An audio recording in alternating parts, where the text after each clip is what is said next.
Assalamualaikum warahmatullahi wabarakatuh. Halo semuanya, perkenalkan saya Omar Perdana dengan NIM C2C02315. Pada video ini saya akan mempresentasikan mini blueprint implementasi rekam kesehatan elektronis atau RKE pada klinik Simpang Musada di Purwodadi Grobogan, Jawa Tengah. Untuk profil klinik sendiri yaitu Klinik Simpang 5 Husada merupakan klinik pertama yang beroperasi selama 24 jam dan melayani masyarakat Purwodadi dan sekitarnya. Klinik ini memiliki rata-rata kunjungan sekitar 120 pasien per hari, dengan total 18 tenaga kesehatan dan staf. Unit layanan yang tersedia meliputi poli umum, poli gigi, apotek, dan laboratorium sederhana. Untuk pimpinan klinik sendiri yaitu Dr. Jawa Suno. Latar belakang. Berdasarkan hasil analisis, sistem pencatatan di klinik ini masih dilakukan secara manual dan semi komputerisasi. Rekam medis masih menggunakan kertas, resep ditulis tangan, dan laporan dibuat manual. Dan data antar unit belum terintegrasi. Kondisi ini menyebabkan pelayanan menjadi lambat, meningkatkan risiko kesalahan medis, berkas pasien mudah hilang, serta proses pelaporan menjadi tidak efisien. Karena itu, implementasi rekam kesehatan elektronis menjadi solusi yang penting untuk meningkatkan kualitas pelayanan kesehatan. Untuk kondisi sistem saat ini yaitu proses pendaftaran masih menggunakan buku register. Rekam medis pasien disimpan dalam arsip fisik. Kemudian dokter melakukan pemeriksaan dan menulis diagnosis maupun resep secara manual.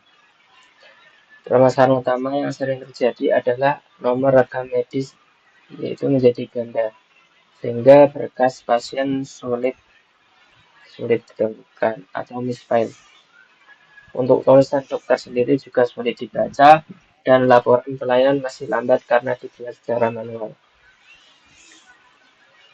Analisis kesiapan. Dari sisi organisasi, klinik sebenarnya sudah memiliki komitmen untuk melakukan transformasi digital. Namun, kesiapan SDM masih tergolong rendah sehingga sedang karena sebagian staf belum terbiasa menggunakan sistem digital. Selain itu, kesiapan infrastruktur juga masih rendah akibat keterbatasan perangkat komputer, internet, dan belum adanya server khusus. Oleh karena itu, implementasi RKE perlu dilakukan secara bertahap.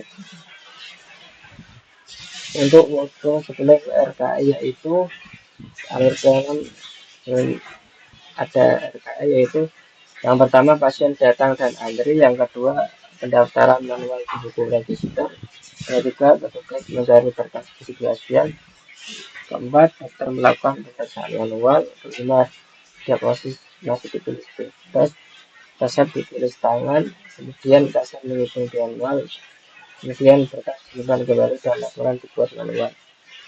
Dampak dari workflow yang lama yaitu waktu tunggunya lama, risiko miskalnya itu tinggi, pelayanannya tidak efisien, dan saya tidak ringan. Untuk desain usulan RKE sendiri yaitu dengan konsep sistem pasien centered integrated system dengan karakteristik sistem yaitu seluruh unit layanan terhubung, database terpusat, data dapat diakses real time, dan hak akses pengguna peran pengguna.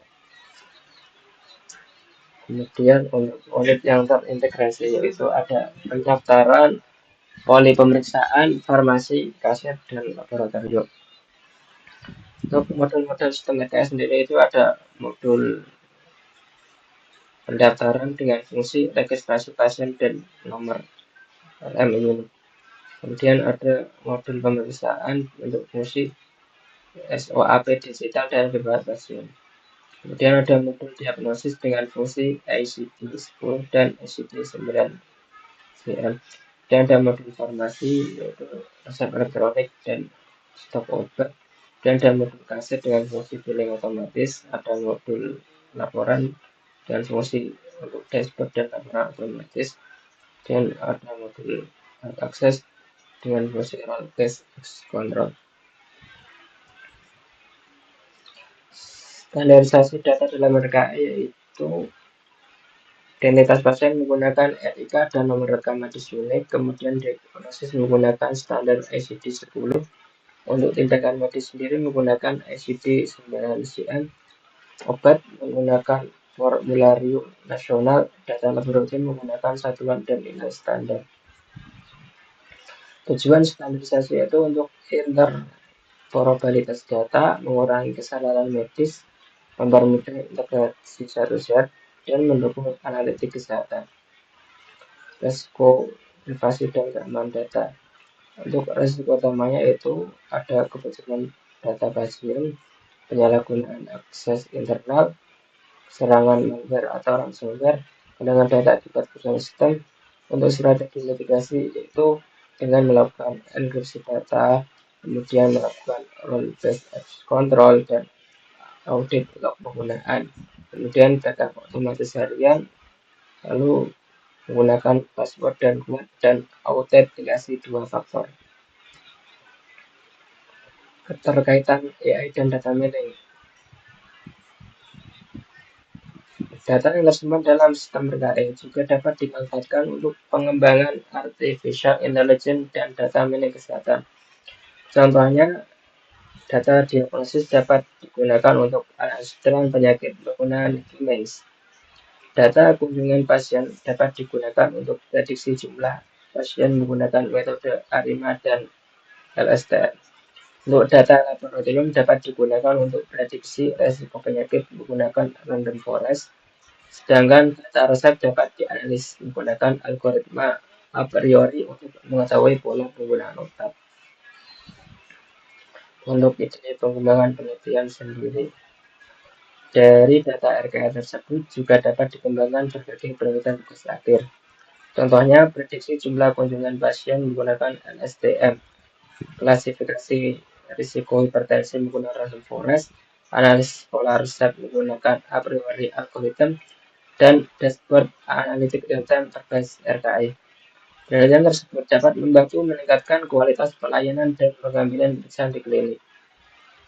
Selanjutnya yaitu untuk strategi implementasi bertahap. Tahap pertama adalah persiapan infrastruktur selama 1 hingga 2 bulan. Untuk tahap kedua adalah digitalisasi pendaftaran pasien. Tahap ketiga, implementasi rekam medis digital. Tahap berikutnya, integrasi farmasi dan pasien. Kemudian, implementasi dashboard dan laporan. Setelah sistem berjalan stabil, pengembangan AI dan data mining dapat dilakukan secara berkelanjutan. Kesimpulannya, implementasi rekam secara elektronik di klinik mau saja dapat meningkatkan efisiensi pelayanan, mempercepat akses data pasien, mengurangi kesalahan pencatatan, serta mendukung integrasi data kesehatan secara digital.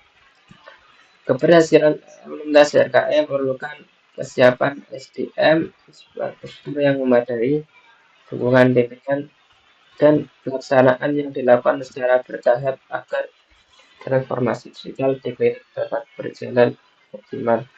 Sekian dari saya. Terima kasih. Assalamualaikum warahmatullahi wabarakatuh.